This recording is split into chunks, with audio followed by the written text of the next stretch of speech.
Deməli, mövzu Azərbaycan və dünya dövlətləri qədim orta əsrlərdə. Qədim və orta əsrlər tarixi dövrünə aid olan suallarımızdır. Bunun dövrlərini, orta əsrlərlə bağlı bir sual olanda orta əsrlərin mövzusunu, bölmələrini sizə izah edərəm. Deyərəm, xatırlarım təkrar. Orta əsrlər tarixi hansı dövrlərə ayrılırsa, onu da deyərik. Bununla bağlı yenə bir yadıma düşmüşkən, bunu sizə deyim. Suallarda bəzən soruşur bizdən, erkən feodalizm və yaxud da klassik feodalizm dövrü. Şahidlər, erkən feodalizm deyərkən 3-cü, 11-ci əsrlər nəzərdə tutulur. 3-cü, 11-ci əsrlər. Bir də klassik feodalizm var. Bunu da deyim sizə. Bəzən çünki sualda verir bizə formada. Klassik feodalizm dövrüdürsə, bu da 11-15-ci əsrlərdə. Daha çox bunu soruşur. Klassik feodalizm. Yazır ki, klassik feodalizm dövründə baş verən hadisə və yaxud da belə soruşur ki, klassik feodalizm dövründə süqut edən türk dövlətləri. Yəni, bu tip suallar rastımıza çıxıb, toplunu işləyəndə görmüşsünüz bunlara aid suallar. Ona görə bu məsələni bir daha fikrimizə, diqqətimizə gətirməyə çalışdım. Səsim rahat gəlirmi? Eşidə bilirsinizmi? Aha, əla. O zaman başlayaq. Hadi, bismillah, başlayaq. Səlcuq İmperatoru Məlikşahın hakimiyyət dövrünə keçirdiyi islahatlar. Rahat sual idi bu. İşləmişsiniz bununla bağlı sualları tez-tez. Yazır ki, tacirləri bəzi rüsumlardan azad etmişdi. Bu, hətta köhnə kitablarda bunun ilini də verirdi. 1088-ci ildə. Vergilərin yığılması mərkəzi divanına həvalə etmişdi. Bu, bilirsiniz, Azərbaycan tarixində Qazan xanın islahatlarında idi. Qazan xan. Sonra tayfa prinsipinə əsaslanan qeyri-nizami ordudan nizami orduya keçmişdi. Bəli, Məlikşahda var idi. Bu, deməli, oxşardır şahidlər. Oxşar. Kimlərlə? Oxşar. Ola bilsin ki, burada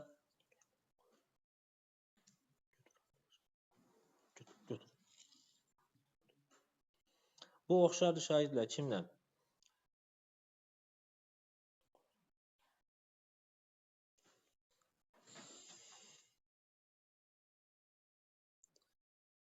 Deməli, müxtəlif tayfalardan ibarət olan tayfa müxtəlifliyi prinsipi əsasında ordu qurulması. Bəzən bu formada da verir. 1. Məlikşahdır. 2. Şah Abbasdır. Şah Abbas və bir də Çingiz xan. Bəli.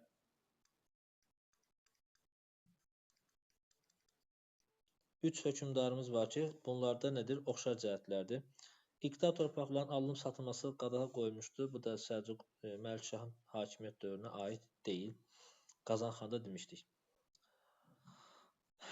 1-3 cavabımız C variantı. Albaniya eramızın 1-ci əsr tarixinə aiddir. Şahidlər, sualın şərtini düzgün oxuyaq.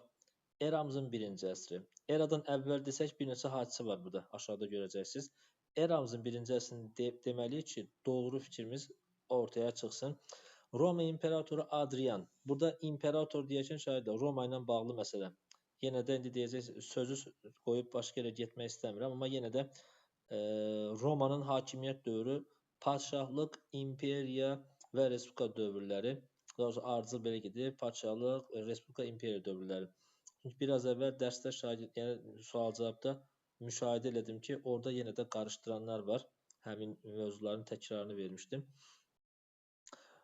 Və bu formada sual olaraq da qarşımıza çıxıb bizi çaşdıra bilər. Diqqətli olun orada.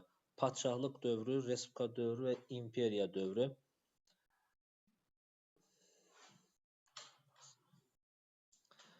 İmperator Adrianla dostluq əlaqələri şahidlər. Bu 2-ci əsrdir.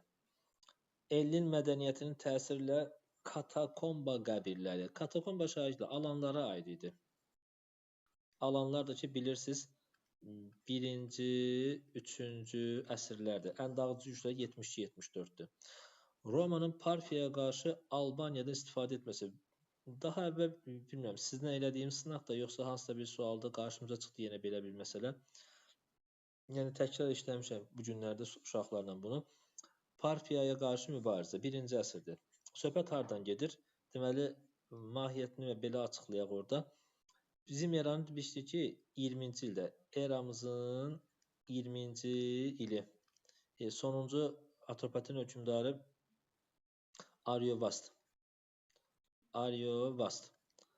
Onun ölümündə gəldilər, Parfiya Atropateni özə tabe etdi. Bundan sonra cənubdan gələn Parfiya təhlükəsinə qarşı deməli, Albaniya Roma ilə yaxınlaşdı.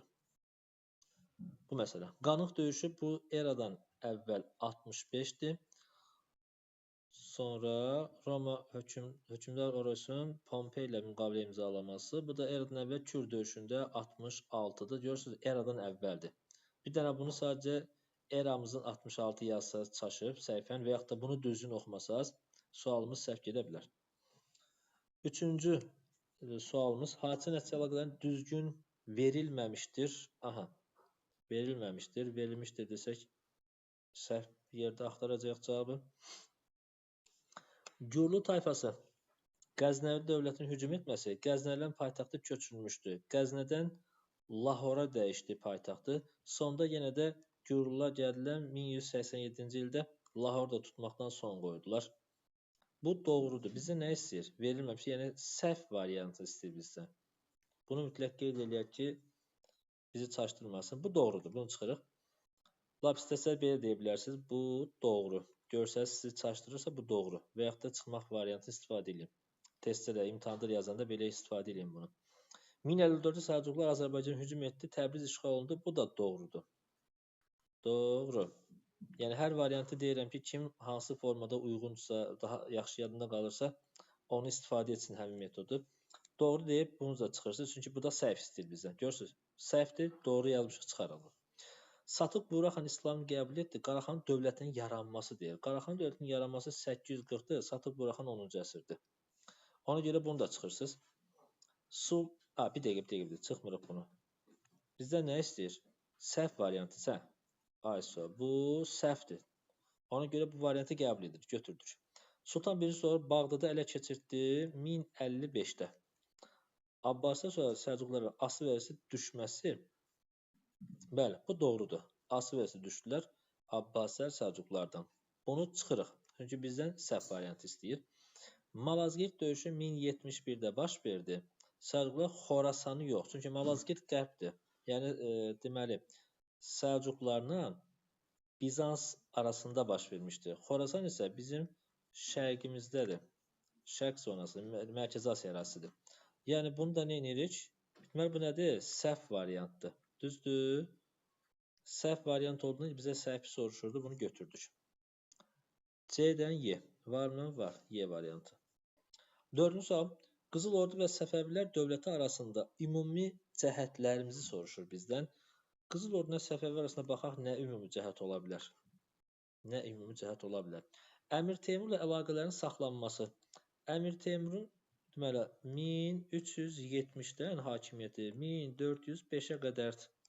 Düzdür? Səfəvi dövləti isə ümumiyyətlə 1501-də yaranıbdır. Görməyiblər bunları.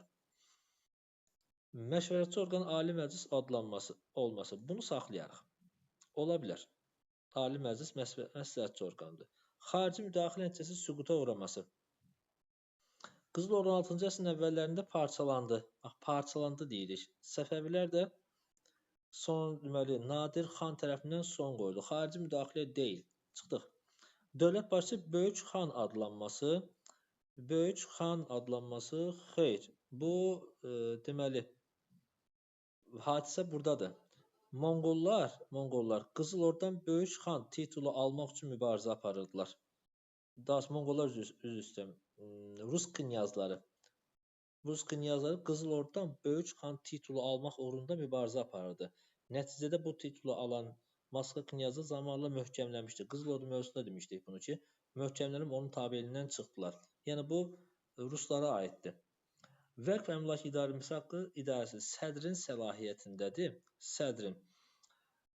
Deməli, Səfəvilərdə deyə bilərik onu, amma burada Qızıl Orduda sədr yoxdur. Elə bir ifadə danışmamışıq.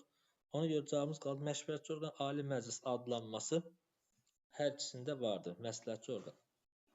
Ümumiyyətlə belə deyirik. Ali Məclisdir, divandır, Ağsaqqallar Şurasıdır. Bunlar hamısı məsləhətçi orqandır. Daha əvvəlki testlərdə demişdim səhvimizə. Qanunverici deyil, yəni qanunverici yazaraq sizi çaşdıra bilər. Salari dövləti İbrahim İbn Mərzban. Bəli, İbrahim İbn Mərzban yenə də bunu dairəyə alaq ki, biz bilək ki, söhbət kimdən gedir? Son hökmdardır. Son hökmdarsa mütləq dövlət zəifləyibdir salarilərdə və onun parçalanmasına doğru gedir. Hətta elə bir vəziyyətə düşdü ki, salarilər mövcud olduğu dövrdə Azərbaycanda şimalında Şəddadilər dövləti yaranmış oldu. Yəni Şəddadilər onun tərkibinə salarilərin tabeliyindən çıxdılar, müstəqil dövlət qurdular. Slavyanlar Bərdə faciəsini törətdilər.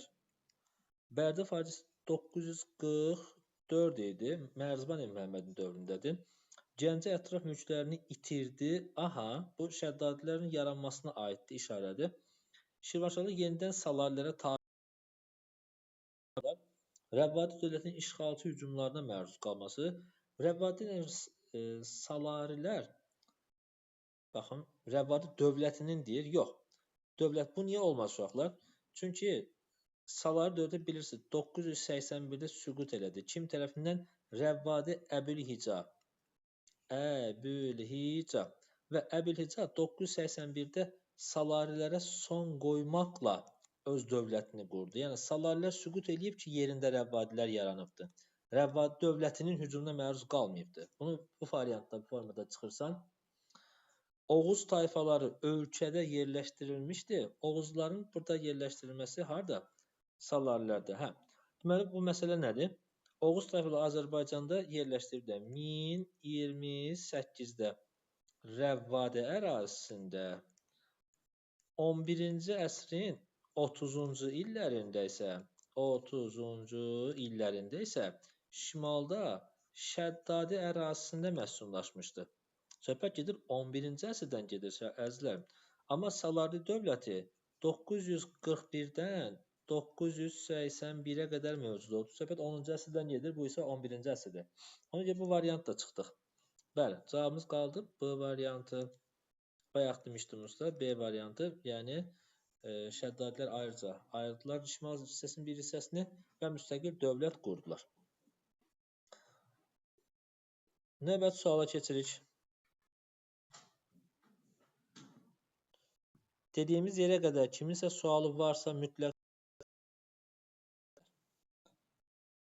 6-cı sualımız mezolit dövrü ibtidai icma quruluşuna aiddir. Orta daş dövrünün səciyyəvi xüsusiyyətini istəyir bizdən.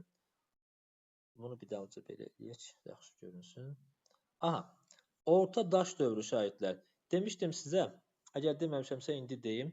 İbtidai icma quruluşunun dövrlərini xatırlayırıqsa yazmışdı.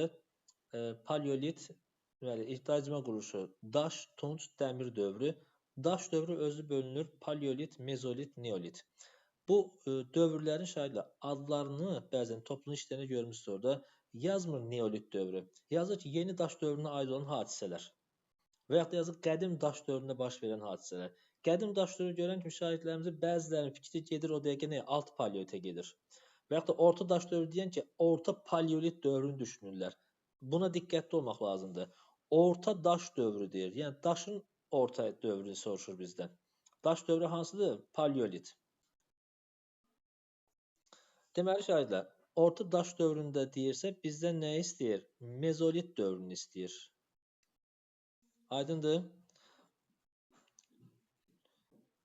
Baxaq, qəbirlərin üzərində kurqanların inşa edilməsi.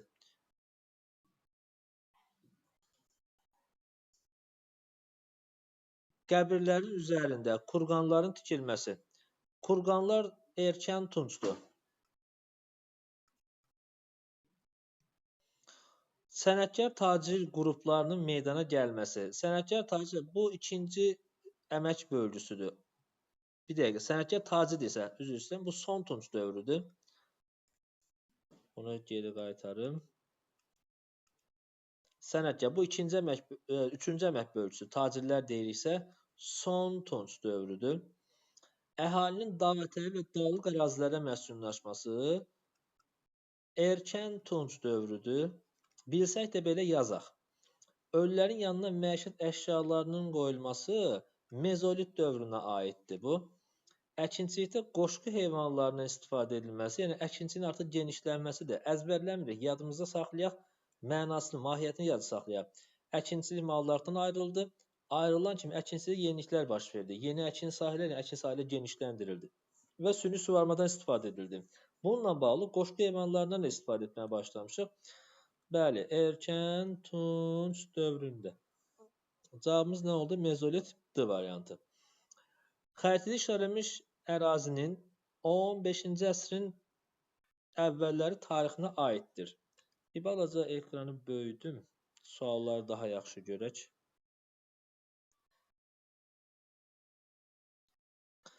Xəritədə işarələnmiş ərazinin 15-ci əsrin əvvəlləri fikrinə, yanlış fikir istəyir. Aha. Yanlış, səhv variantı istəyir bizdən. 15-ci əsr Azərbaycan tarixində şəhərdə bu Urmiya gölü idi. Demiş Urmiyanın aşağısında burada bir daha təkrarlayırıq. Marağa şəhəridir. Urmiyanın yuxarıdan sağında Təbriz şəhəridir. Təbrizdən də biraz sağa gəlsək, burada da Ərdəbil şəhəri olacaq. Aydındır? Bizə görək ki.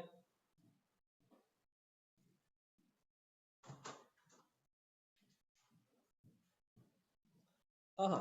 Deməli bizdən Təbriz şəhərini istəyir. Nə vaxtını? 15-ci əsr. Amma yanlış fikir istəyir. Teymurlar əleyhinə üsyan baş verməsi 15-ci əsrdə. Qaraqoyunlu, Ağqoyunlu mövzuları demişdik. 15-ci əsrin əvvəllərində. Bu mövzulara diqqət edin, imtahana mütləq ki, sual verə bilər. Böyük ehtimalda, yəni Qaraqoyunlu, Ağqoyunlu mövzusu suala düşə bilər. 1405-ci ildə xatırlayaq. Teymurlar əleyhinə bir də üsyan deyirsə, üsyan deyirsə, üsyan 6-dır. Təbrizdə üsyan baş verdi və 1-ci İbrahim həmin üsyanı gəldi, yatırdı. Köməklə Təbriz əhalisinə. Bizdən amma yanlış var. Bu doğrudur. Ona görə çıxırıq bunu. Yeni dövlətin əsası qoyuldu. Azərbaycanın 15-ci əsrin əvvəllərində 1410-cu ildə yeni dövlət yarandı. Qaraqoyunlu dövləti. 15-ci əsrin əvvəllərini istəyir. Bu 15-ci əvvəlinə aiddir. Ona görə bu variantda çıxırsan. İbrahim tərəfindən tutulması, bəli, dedik 1406-cı ildə 1-ci İbrahim gəldi. 1-ci İbrahim tərəfindən 1406-cı ildə Təbrizə gəldi, üsyandan sonra. Bunlar bir-birini tamamlayır. Üsyan baş verdi, sonra İbrahim gəldi. Təbrizdə üsyançılara kömək elədi və Teymurlar məğlub edib, buradan göndərdi və qısa müddətdə də bütün Azərbaycan öz tabeliyində birləşdirmiş oldu. Çox qısa müddət sayılır. Bunu da çıxırıq. Variant lazımdır. Qeysəriyyə bazarının inşa edilməsi şahidlər. Bu birmənalı olaraq Ağqoyunlu dövlətinə aiddir. Ağqoyunlu Uzun Həsəndir. Uzun Həsən. Tam tarixini bilməsək də, yəni bizdən tam tarix istəmir. Amma ən azından bilirik ki, Ağqoyunlu dövlətin yaranması, çünki orada il axtarmayın orada. Bəzən şahid bilmədim. Tam olaraq ili nədir? Bizə niyə soruşmur ki? Soruşur Ağqoyunlu Uzun Həsən bağlıdır. Qeysəriyyə bazarı. Uzun Həsən də burada dövlət qurubdur.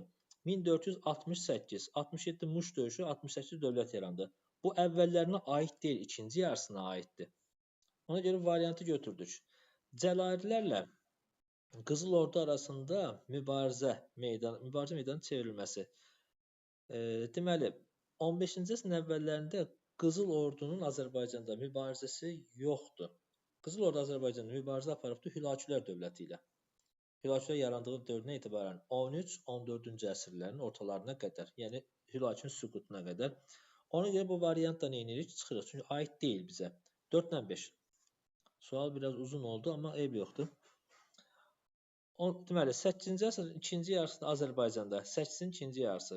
Yenə də yazırıq izahını. 750-dən 800 yazaq. Biz yuvarlaq qeyd edək, heç bir şey olmaz. Aha, aiddir. Xostak deyib dayanırıq. Niyə görə? Axıra qədər oxumuram, mənə maraqlı deyil. Həmçinin sizə də maraqlı deyil. Səbəb, çünki o dəqiq qabağına yazısı ki, Xostak Sasanilərə aiddir. Sasanilər. Və Sasanilərin də Azərbaycanda hakimiyyəti davam eləmişdi.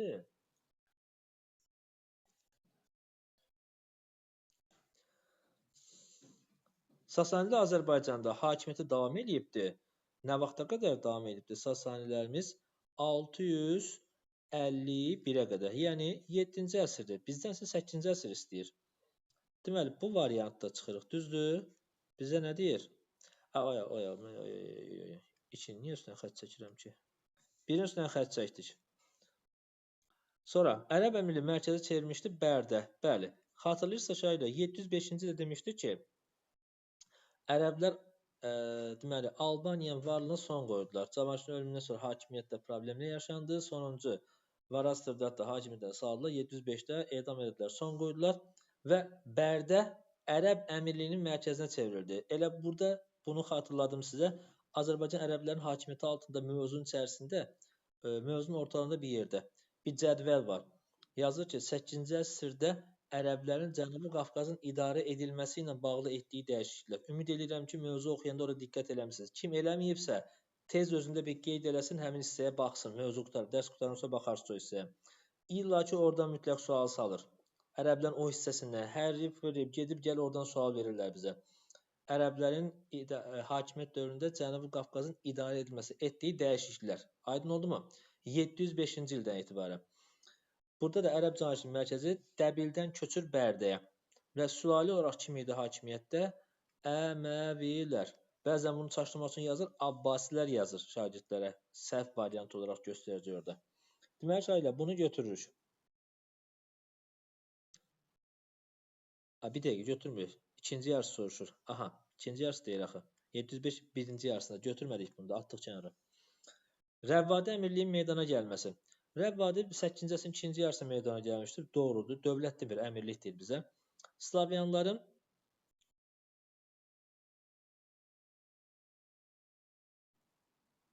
deməli, Slavyanlar Xəzər dənizi vasitəsilə hücumlarına məruz qaldı. Slavyanların yürüşü. Şahidə, Slavyanların yürüşü Azərbaycan başlamışdır 9-cu əsrin ikinci yarısında. 9-cu əsrin ikinci yarısında. Düzdür? Ona görə biz də bunu da götürmüş. Cavabımız nə qaldırdı? 3. 1-ə hansı olduğunda? 1-ə çıxdıq. Baxaq, Ərəb mərkəzi şəhəri idi. Hə. Mənə niyə xatırlatmışsınız oradan? Diqqətiniz niyə belə dağınıqdır sizin də? Burada yazır ki, Bərdə ərəb canişinin mərkəzi idi.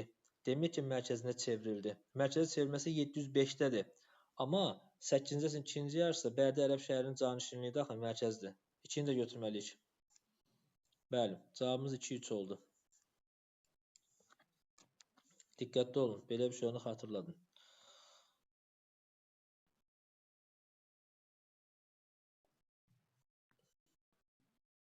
Dokuz. Karl Martel yenə məşhur suallardan biri. Karl Martel ilə Böyük Karl arasında ortaq cəhət istəyir bizdən. Karl Martel ilə o birisi arasında oxşar cəhət. Hərbi sistemdə islahat keçirməsi. Aha, bu oxşar cəhət şagirdlər. Nəyə görə? Karl Martel bilir ki, ərəb ordusunun nümunəsində zirehli atlardan ibarət olan qoşun qurmuşdu. Ərəb nümunəsində. Karl Martel də yenə də hərbi islahat keçirmişdi. Kəndliləri ordudan uzaqlaşdırmışdı. Torpaqları öz yaxın adamlarına paylamışdı. Bununla da güclü ordu qurmuşdu. Elə bu oxşar cəhətdir. Ona görə digərlərinə baxmıram. Baxaq istəyirsiniz. 7-ci əsrdə hakimiyyətdə olması heç biri, çünki Karl Martel 8-ci əsrdir. O birisi 9-cu əsrdir. Romada imperator edilməsi Böyük Karla aiddir. Çıxdıq. İşğalçı müharibəni həyata keçirməsi Böyük Karla aiddir. Abar xalqına məxsus Frank krallığının birləşdirilməsi keçdik. Hadisənin məntiqi nəticəsini müəyyənləşdirək. Gürcü hökmdarı, bu sual da dairəyə alın bu mövzunu. Şirvanşahlar 11-12-ci əsrləri ən çox müraciət edilən bölmələrdən biridir. Mövzulardan biri daha doğrusu. Şirvanşahlar 11-12-ci əsrləri. Çox rica edirəm bunu qeyd edin bir kənarda özünüz üçün ki, o mövzulara təkrar zamanı çox fikir verin, diqqətli olun. Deməli, 4-cü David Səlcuq hakimiyyətə azad olmaq üçün Şirvanşahlar dövlətli ittifaq yaratdı. Söhbət gedir burada Şirvanşahlarda 3-cü Mənüçöhrdür. 3-cü Mənüçöhr. Sonra 3-cü Mənüçöhr Səlcuqlara xarac göndərməkdən imtina eləmişdi. Doğrudur. Nəticəsi nə olacaq? Gürcüstan çarına birləşmiş Şirvanşahlar yox. Eldənizə dövlətinin asılılığından azad olması. Eldənizə ümumiyyətlə hələ yoxdur. 3-cü Mənüçöhrün buradakı söhbət gedir. 1120-ci illərdən söhbət gedir. Həmin dövrdə hələ Eldənizlər yoxdur ortada. Gürcüstan Azərbaycan qərb toplanan basqınlarına son qoyuldu mu? Xeyr, 23-24-də yürüş edəcək 4-cü David. İraq Səlcuq Sultanı Mahmud Şirvanşahlar dövlətinə hücum etmişdi. 1123-də. Bəli, gəldi. Şirvanşahların üzərinə hücum edildi. Gürcülərin köməyi ilə Şirvanşahlar burada qalib gəlmişdi. Mənüçöhr Səlcuqları imtina etdi. Bəli, nəticədə Sultan Mahmud yürüş elədi. Tiflis əmirliyin varlığına Səlcuqlar tərəfindən son qoyulmuşdu, Gürcülər tərəfindən son qoyulmuşdu 1122-ci ildə. Bunu da çıxartdıq burada.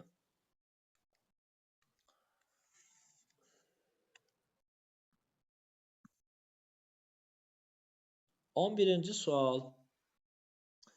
965-1187-ci illər bizdən bunların ortaq cəhətini istəyir şahidlər.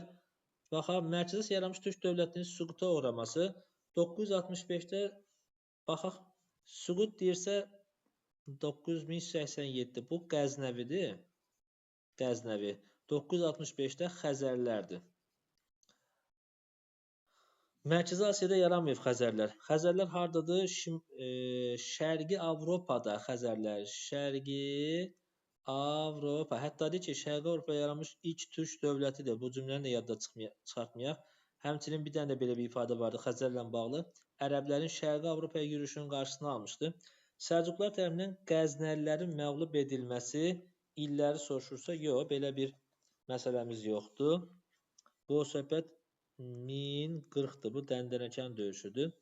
Xarici müdaxilə nəticəsində Türk dövlətlərinin varlığına son qoyulması. Baxaq, Xəzərlərin son qoyulması Ruslar olubdur. Ruslar son qoydu, Slavyanlar. Qəznəliləri isə Gürcülər son qoydu. Bəli, xarici müdaxilə nəticəsində son qoyulması doğru variantdır. 11C. 12. Şirvanşahlar Şəddadi dövləti arasında ümumi cəhətlərdən deyil, yenə də deyil soruşur, aid olmayan istəyir bizdən. Azərbaycan şimalda yaranıb mı? Bəli, bu ümumi cəhətdir. Demişdim sizə şahidlər. Ş. Bunlar ikisi də bir. Şirvanşah Şəddadi Azərbaycanın harda yaranıbdır? Şimalda yaranıbdır. Ş şimalda yaranıbdır. Alan tayfalarının hücumlarına məruz qalması. Alanların hücuma məruz qalan Şəddadilərdir. Dərya keçidi və s. məsələsi vardı. Sonra bir dəqiqə bizə nə deyir? Oxşar cəhətlərdən deyildir. Hə, oxşar cəhətlərdən deyil. Bunu çıxaq bir dəqiqə. Deməli, şahidlər, alanların hücumu Şəddadilər ərazisində var. Dəryal keçidi vasitəsilə Azərbaycanın qərbindən Şəddadilər hücum ediblər. Şəddadilər bir dəqiqə, daha sonra alanların Şirvanda da yürüşü var. Harda var? Harda var? Məsələmiz nədir? Görün, hardan verib? Hardandır sual? Yəni, necə bir incəliyə enmək lazımdır burada. 1032-33 alanlar, sərirlər Azərbaycan yürüş eləmişdi. Slavyanlarla bərabər. Şirvan ərazisindən gəldilər 32-də. Geri qayıdıb onları Dərbənd əmirliyi məğlub elədi 32-də. Ondan qisas almaq üçün 33-də bir də gəldilər, yenə məğlub oldular. Alanlar, sərirlər və Slavyanlar. Onun tərkibində yürüş eləyiblər. Şirvanşahlar ərazisində yürüş eləyiblər. Həmçinin Şəddadilər yürüş eləyiblər. Bu ortaq cəhətdir bizdə. Amma bizdə nə istəyir burada? Ümumi cəhət olmayan soruşur. 2-ni də çıxırıq. Dərbəndin dövləti birləşməsi Şirvanşahlar eləyiblər. Amma Şəddadilər Dərbənd tərəfə çatmır. Çünki Azərbaycanın şimal qərbindədir, yəni Kür ərazisindədir. Qərb tərəf, şimal qərb deyil, qərb daha doğru olar. Dərbəndi birləşdirən Şirvanşahdır. Şirvanşahlar birləşdiriblər. Xəzərlərlə mübarizə aparması. Xəzərlərlə mübarizə aparması Xəzərlərin arası. Bu Şəddadilərdir. Şəddadilər. Xəzərlərin daha əvvəl mübarizə aparan Girdiman dövləti olmuşdu. Burada Şəddadilərdir, Şirvanşahlarda yoxdur. Bunu da çıxırıq, götürürük daha doğrusu. Bizə ortaq cəhətlərdən deyil soruşur. Səlcuqlara tabi olması 1066 Şirvanşahlardır. Şəddadilər isə 1054-də Əbrasvar Şabur tabi olurlar. Bu da oxşar cəhətdir. Amma 3-dən 4 oxşar cəhət deyil. Variantı çıxırıq. Variant götürürük daha doğrusu C variantı. 13-cü sual. Roma İmperiyasının şərqdə apardığı işğalçılıq siyasəti. Roma İmperiyasının şərqdə apardığı işğalçılıq siyasəti. Aralıq dənizinin qərb sərhədində çıxdıq bunu. Aidiyyəti yoxdur. Oxumuram axıra qədər. Lazım deyil çünki. Pun müharibəsi qalib gəlməsi bu şərqdə deyil. Bu yenə də qərbdədir. Mesopotamiyanın işğal olması ola bilər. Saxlayıram variantı. Qafqazın İspaniya qədər koloniyanın salınması. Bu niyə ola bilər? Cavabəsində budur. Sadəcə niyə o birlər olmayacaq onu deyib sonra qeyd etmək istəyirəm. Ona görə saxladım axıra. Qafqazın İspaniyaya koloniya salınması şəhərlə bu Afinadır, yəni Yunanlara aiddir. Romaya aiddir. Bizdən Roma istəyir. Roma imperiyası özdə. Yəni 27-dən 395-ə qədər. Roma imperiyası 27-395. Yəni eradan əvvəl 27-dən bizim era 395-ə qədər. Bunu da çıxırsan D variantını. Sonra deyir ki, Makedon və Yunanistanın əyalətə çevrilməsi şəhərlə. Ola bilər bəlkə bunu deyə bilərsən, amma bu eradan əvvəl 146-dır. 146-cı ildə və imperiya dövrü deyil. Həmin dövrdə Roma Respublika dövrüdür. Buna çox diqqət edin, xahiş edirəm.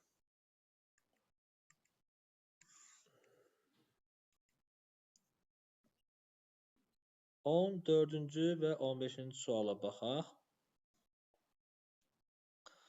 Hökmdarlar Əbüləsvar Şabur, Fəzli Məhəmməd. Feodal dövlətlər içərisində də daha çox sual soruşulan hissələrdən biridir. Şəddadilər və Şirvanşahlara, Şəddadilər, Sacilər. Hökmdarlar Əbüləsvar Şabur. Alanlara qarşı mübarizə apardılar, bəli. Gəncə ətrafında xəndəklər və s. və ilaxır bu ifadələr xatırlayırsınız. Dərbənd səddi ümumiyyətlə Şəddadilər Dərbəndə gəlməyiblər, çıxırsınız. Səlcuq dövlətinə müqavilə imzalanması, bəli, 1054-də müqavilə imzaladılar. Azərbaycanı işğal etməyə çalışan Erməni, Gürcü, Bizans feodallara qarşı mübarizə aparmışdılar bunlar. 1-ə AC. Fəzli Məhəmməd, bəli, Xəzər və Gürcülərlə mübarizə aparmışdır. İndi bir məsələ var burada. Əbüləsvar Şabur Şirvanşahlarla mübarizə aparıbdır. Fəzli Məhəmməd isə Şirvanşahlarla dost olubdur. Yəni bu bir xatırlatma idi. Burada düz soruşmur, amma yenə də bir xatırlatma olaraq dedim sizə. Slavyanların yerli məmurlara qarşı yardım istəməsi, bu başqa bir hökmdar idi. Qardaşı deməli Şəddadı hökmdar Musa qardaşı Əşkiyanın qiyamını yatırtmaq üçün onlardan kömək istəmişdi. Beyləqanda qiyam qaldırmışdı. Musa idi bu. Çıxırıq. Oğuzların ölkə ərazisində yerləşdirilməsi Fəzli Məhəmmədin dövründə, deməli, bu Fəzli Məhəmməd bir dəqiqə. Yox, bunu da çıxdıq. Oğuzların ölkə ərazisində məskunlaşması şəhərlə 30-cu illərdədir. 30-cu illərə aiddir. 1-ə AC olacaq, 2-yə də A variantı olacaq. Varmı elə variant? AC var. B variantı. Oğuzların biraz əvvəl o bir səhifədə yazmışdım. Şəddadilər dövründə 30-cu illərdə Azərbaycanın məskunlaşması. Qaldı biri. Göstərilənlər aiddir. Həmədan döyüşündə 3-cü Toğrula qalib gəldi. Söhbət edir 3-cü Toğrul deyir isə Atabəylər mövzusundan xatırlayacaq biz nəyi? 1190-cı il Həmədan döyüşündə və burada Qızıl Arslandan söhbət gedir. Üçü də birinə aiddir yəqin ki. Şamaxı Toğrul Şirvanşahları yenidən tabi etdi. Bəli. Bu məsələni biz dəfələrlə dediyimiz halda biraz əvvəl bir dərsdə yenə də şagirdlərimizin biri bu məsələni xatırlamakta çətinlik çəkdi. Biz demişdik ki, Şirvanşahlar dövlətini Atabəylərə tabi edilməsi bir Eldənizdir. Eldəniz tabi etmişdi. Amma yenidən tabi etmək deyirsə, şagirdlər yenidən tabi etdi deyirsə, bu Qızıl Arslandır. Yəni ikisinin dövründə də tabi edilibdir.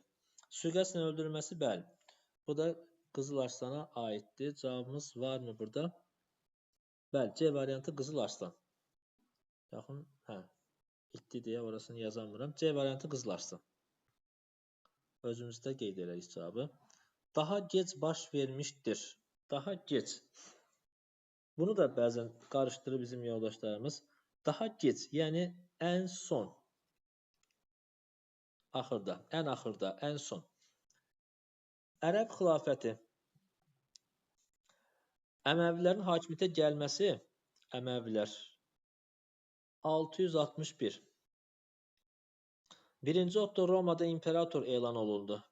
962. Müqəddəs Roma İmperiyasının yaranması. Ta nə vaxta qədər? 1806. Napolyon son qoydu. Bizansın qızıl əsri Justinian. Yəni 6-cı əsr. Slavyanların Bizansda məskunlaşması, bu da 6-cı əsrdir. Xalqların böyük köçü başa çatır bununla da. Talas döyüşü isə çox nadir rast gəlinən döyüşlərdən biridir. Burada neçə vaxt sınaqlarda görmürük. Yəni sualları elə çox soruşmur bizdən. 751-ci ildə ərəblər tərəfindən Çin məğlub edildi, amma nəticə var idi. Baxın, ərəblərlə Çin arasında nəticəni belə soruşuruq bizdən. Burada ərəblər qalib gəlsə də, ərəblər qalib gəldi, Çin məğlub oldu, amma ərəblər şərqə doğru, yəni Çinin içərilərinə doğru yürüşlərini davam etdirməyəcəklər. Bizdən daha sonra baş verən hansı olacaq? 962 birinci Otton hakimiyyət dövrü. Şirvanşahlar dövləti yenə 12-ci əsrin birinci yarısında, yəni 12-ci birinci yarısında 1100-dən 1150-yə qədər olan dövrü istəyir bizdən əzizlərim. Kəsranilər sülaləsinin hakimiyyətə gəlməsi, Kəsranilər sülaləsi 1027-də hakimiyyətə gələcəkdir. 1382 Dərbəndlilərə qədər 27 deyiriksə düşmür ora. Slavyanların ölkə ərazisinə hücumlarının baş verməsi birinci yarısında bu illərdə yoxdur. Amma harda var? Birinci Axsitanın dövründə var. Birinci Axsitan 1175-də. Birinci Axsitan 75, bu da ikinci yarısıdır. Bunu da çıxırıq hələ ki. Səlcuqlara qarşı Gürcü Çarlı ittifaqlı olması. Aha, burada bizim söhbətimiz gedir hardan? 1120-də hakimiyyətə gəlmiş 3-cü Mənçöhrdən gedir ki, o Səlcuqların tabeliyindən çıxdı. Biraz əvvəl sualda da var idi. Gürcüdən ittifaqa girmişdi 4-cü Davidlə. Bu variantı götürdük. Fəribürs deyiriksə,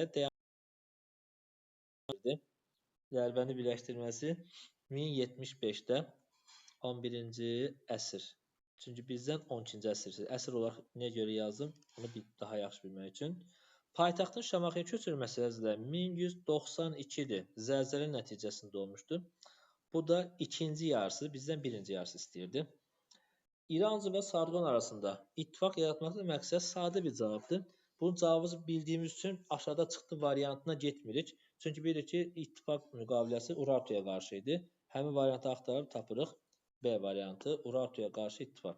Bizi çaşdıra biləcək variant varmı? İlk Qulların əsasını qoymamışdı. Sonra Manna arası Urartu hücumlarının tamamilə son qoydu. Bu 2-ci Sargonun 714 yürüşündədir. Midian hücumlarına qarşı xeyr. Axırda müstəqillik məhdudlaşmanın xeyr. Eyler-Venn diaqramı Ərəb və Bizans dövlətinin oxşar cəhətlərini istəyir bizdə. Sasanilərlə müharibə aparması. Ərəblərin Sasanilə mübarizəsi varmı? Var. Nə qədər istəsən. 636 onlardan biri. Kadisiya və digərləri. Bizansın Sasanilərlə müharibəsi varmı? Bizansın Sasanilərlə 603-629. Bəli. 603-629. Bəzən 604 də verə bilir bunun rəqəmini. 629-cu il. Bizans-Sasani müharibəsi var.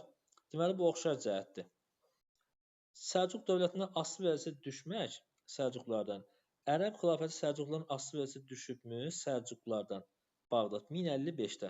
Aha, düşübdür. Bəs Bizans Səlcuqların asılı vəziyyətə düşübmü? 1071-də Malazgirt döyüşündə Roman Degen əsir düşdü və xərac verməli olduğuna. B-ni də yazırıq oxşar cəhətə. Monqol hücumlarına qarşı hücumlarına məruz qalması.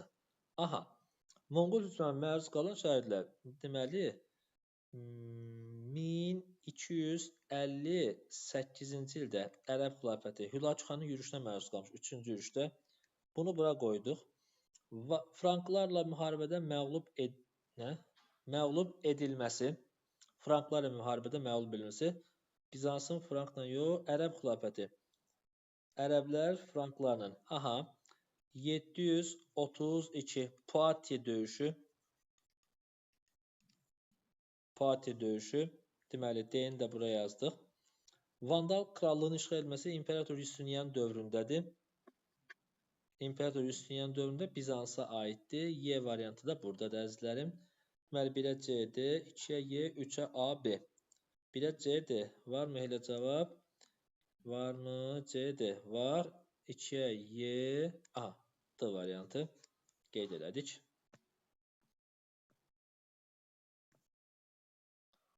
20 nə istəyir? 9-11-ci əsr Azərbaycan tarixinə uyğunluq pozulmuşdur. Bəli, uyğunluq pozulmuşdur. Yəni bizdən səhv variantı istəyir yenə də 20-ci sualda. Gəncə Qafqazın iri ticarət mədəniyyət mərkəzi idi, düzdür. Eyni zamanda belə deyir. Deyir ki, Gəncə şəhər haqqında xristian dövlətlərə yaxın Azərbaycan sərhədinə, belə deyim, xristian dövlətlərin sərhədinə yaxın yerləşən ən böyük şəhərimiz. Həm həqiqətən Gəncəyə baxsaq, Gəncədən sola doğru, qərbə doğru getdikdə orada Gürcüstan ərazisinə gedib çıxırıq. Düzdür? Bu variantı qoyduq kənara. Pozulmuşdur. Bizdən səhv variantı istəyir. Divan gəliri birbaşa xəzinəyə gedən torpaqlar idi. Doğrudur, şahın icazəsi ilə xərclənə bilərdi. Və 9-11-ci əsrlər tarixini istəyir bizdən. Xaraq torpaq. Aha, Xaraq dedik, dayanırıq. Şahidlər. Xaraq bilirik ki, Sasanilərə aiddir. Sasanilər. Sasanilərin də hakimiyyəti Azərbaycanda 3-cü və 7-ci əsrlərə aiddir. Düzdürmü? Bizdə isə 9-11-ci əsr istəyir. Bu səhv variantı qoyuruq kənara.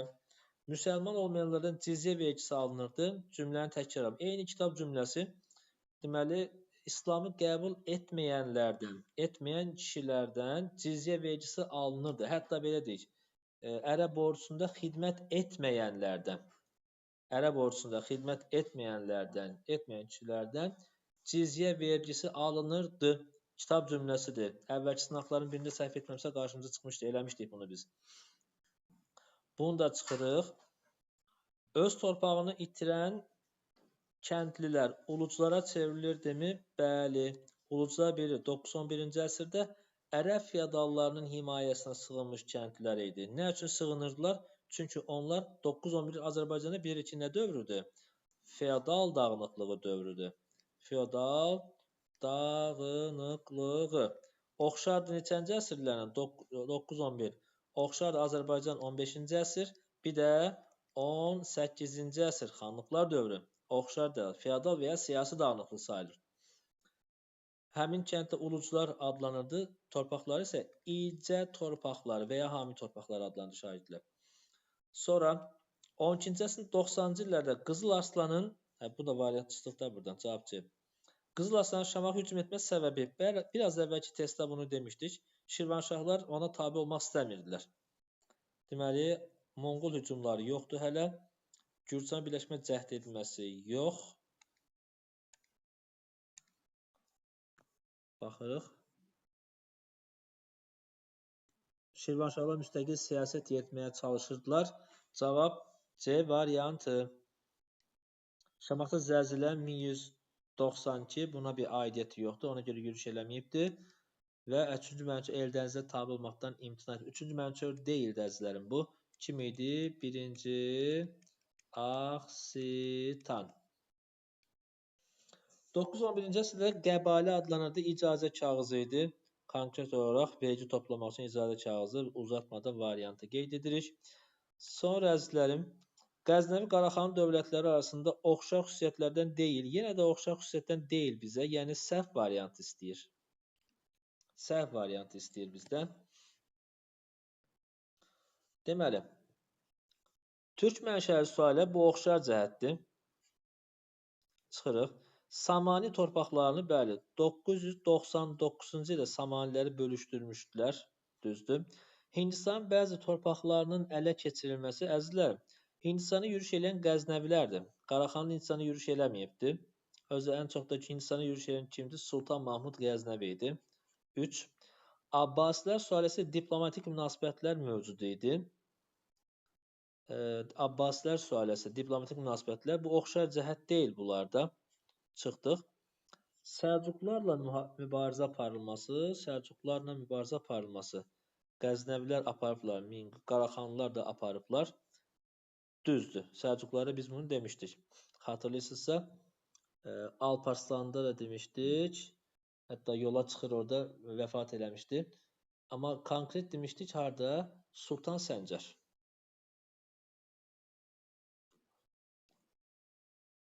Sultan Səncər. Bu da oxşar cəhətdir. Bizdən olmayan soruşudur. 3-dən 4 aid deyil. 24-cü sual. Eldənizə dövlətinin 12-nin 90-cı illərinə aiddir. Yenə də 90-cı illər. Didqori döyüşü, ümumiyyətlə Eldəniz yoxdur. Didqori döyüşündə yoxdur. Yenə də yazıq Didqori döyüşü 1121-də. Buna çıxdıq. Səlcuq hərbi dəstələri ilə mübarizə aparmışdı Eldənizdə. Burada şahidlər, Səlcuq deyir bizi çaşdırmasın. İraq Səlcuq hökmdarlarına mübarizə aparmışdı Eldənizdə. Bu doğrudur. Şirvanşahların paytaxtının ələ keçirilməsi kimin dövründə? Qızıl Arslan dövründə. Cümlə belə demişdik. Yenidən Şirvanşahları tabe etdilər. Slavyan yürüşlərinə Eldənizlər Slavyanlarla mübarizə aparmadı. Bunu çıxırıq. Dövlətdə ilk dəfə Atabəy deyirsə, Atabəy Türkün qəbul edilməsi, buradakı Şəmsəddin Eldənizə aid idi. 2 ilə 3. Bizim doğru cavabımızdır. Ərəb xilafəti, bunu biraz böyütsəm yaxşı olar ki, daha yaxşı görək. Ərəb xilafəti ilə Əməvilər dövrü üçün oxşar cəhətdir. Ərəb xilafəti Əməvilər arasında oxşar cəhətimizdir. Şahidlər. Şimali Afrikada bir çox ərazilər bir dəqiqə. Ərəb xilafətində xəlifələr, 4 xəlifə və Əməvilər dövrü. 4 xəlifənin hakimiyyəti başlayır 632-dən 661-ə qədər. Əməvilər isə 661-dən 750-yə qədər davam eləmişdik. Şimali Afrikada bir çox ərazilər keçirilməsi, bəli, doğrudur. Buna diqqət edirik. Ərəblərdə işğal edilən ərazilər var. Xəzərlərlə mübarizə aparılması, döyüşlərin aparılması. Hansı döyüşlər var burada? 643 Bələncər, 653 Bələncər, yenə sonra 7-8-ci əsr Xəzər müharibəsi, onlardan konkret deyəcəyimiz 722 Bələncər, sonra 31-ci Saval yaxın döyüşlərdə baxırıq 643, 53 xəlifələr dövrünə üçün 4 xəlifə. 722 Əməvilər dövrünə üçün bu da oxşar cəhətdir. Niyə hamısını yazdım? Çünki bilək ki, nəyə görə oxşar cəhət götürdük? Sasanilər dövləti ilə mübarizə aparması, Sasanilərin süqutu 600 neçə idi? 651. Düşür xəlifələr dövrünə, Əməvilərə düşmədi. Bunu çıxırsan. Albaniyanın asılı hala salınması, Albaniya asılı hala düşdü, deməli Cavanşirin dövründə ərəblərə tabe oldu. 4 xəlifə dövründə tamamilə tutmadılar. Çünki gəlir orada 644-dən Muğan var, digər ərazilər var, amma tamamilə asılı hala salınması Cavanşirin dövründə onun asılını qəbul etdi, xərac ödədi. Bunu da çıxırsan. İslamı qəbul etməyənlərin cizyə vergisi alınması xəlifələrdə də var, Əməvilər və Abbasilər hamısında var bu. Alınırdı. 1, 2, 5 doğru cavabımız olacaq. Xronoloji ardıcılığı müəyyənləşdirək əzizlərim. Slavyanların Bizans ərazisində məskunlaşması deyirik 6-cı əsr. Müqəddəs Roma İmperiyası 962 1-ci Otto tərəfindən Xürrəmlər 2-ci Həmədan döyüşündə məğlub edildi. Ən ağır məğlubiyyəti idi bu. 833.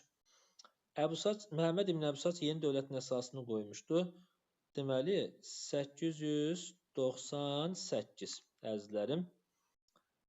Ardıcılını düzsək, deməli 1, sonra 3, 4 və 2. Ardıcılıq belə gedəcək yəqin ki. Sonra 27-ci ildə Almaniya və Fransa krallığı, Firəngistan.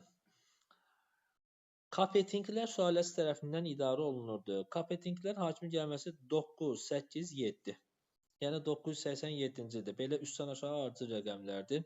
Necə ki, Axundların süqutu 5, 6, 7 demişdik ardıcıl rəqəmlər. Burada da üstdən aşağı gəlir rəqəmlər.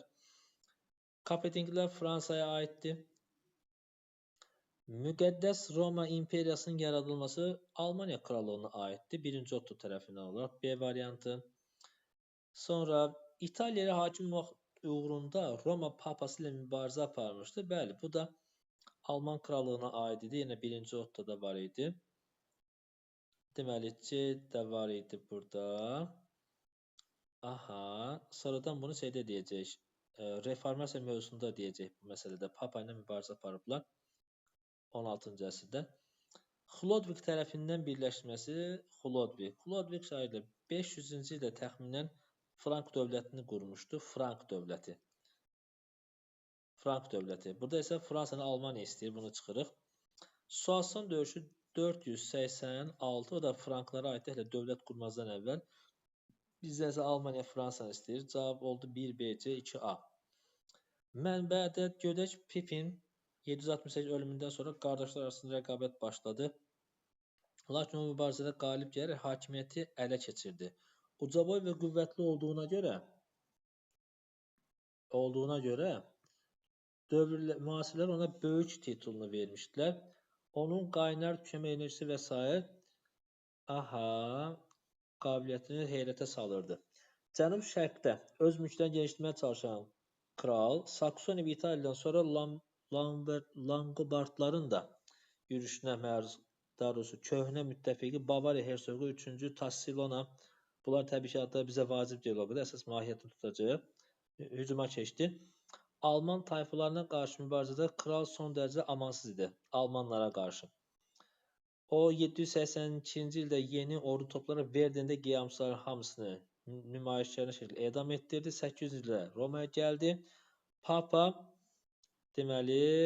özünü təmizləmək üçün and içdi və s. Bəli, bir müddət burada qaldı. Yəni burada kral elan olunmasına qədər məsələ davam edir.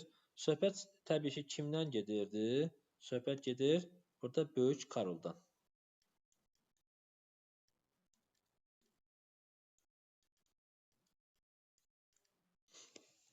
Tarix bilim əsasında hökmdarın mənbədə işğalçı fəaliyyət nəticəsinə aid 3 fikri qeyd eləyək.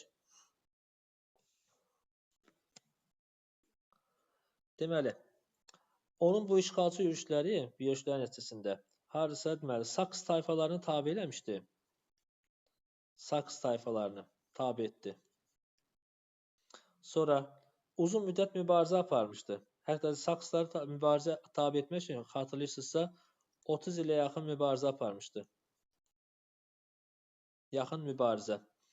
Və digər məsələ isə bu Alman xalqının deməli mübarizəsinə və onların birləşməsinə, Almanların bir xalq kimi gələcəkdə bir vahid dövlətlərinin qurulmasına bir təkan vermişdi. Yəni qısa olaraq belə deyirik, Alman xalqının formalaşmasına təsir etmişdi. Formalaşması. Qısa olaraq belə yazırıq ki, uzun-uzadı yazmaya ehtiyac yoxdur. Tarix bilim əsasında hökmdarın Romaya səfərinin ən az 2 nəticəsi söhbət gedir 800-cü ildən. Yuxarıda qeyd olunmuşdu ki, kral elan olundu 800-də orada. Nəticədə Alman dövləti şahidlər Alman imperiyasını, daha sonra Frank dövləti Frank imperiyasına çevrildi. İmperiyası yarandı 800-də. Və digər məsələlərdən biri də bu vaxta kimi onu dövlət kimi tanımırdı. Franklar dövlət kimi tanımayan bir dövlət vardı. Bəli, avarlar mübarizəsi yuxarıda deyə bilərik. 29-cu sualda Rasim deyə bilər ki, avarlarla mübarizəni. Söhbət burada 800-cü ildə yürüşün nəticəsində isə bundan sonra Bizans da onu bir dövlət kimi tanıdı. Bizans onu neynədi? Tanıdı. Kimi tanıdı? Frank dövlətini tanıdı burada. Aydın oldu mu? Avarları bəli yaza bilərik harada? Burada. 29-cu sualın cavabında avarlarla mübarizəsini qeyd edə bilərik. Bəli izləyəm. Suallarımız bu formada. Varsa sizin soruşmaq istədiyiniz bir şey soruşa bilərsiniz. Yəni əlavə olaraq nəsə bir izah soruşmaq istəsəniz deyə bilərsiniz. Yoxdursa biz yeni mövzuya başlayaq.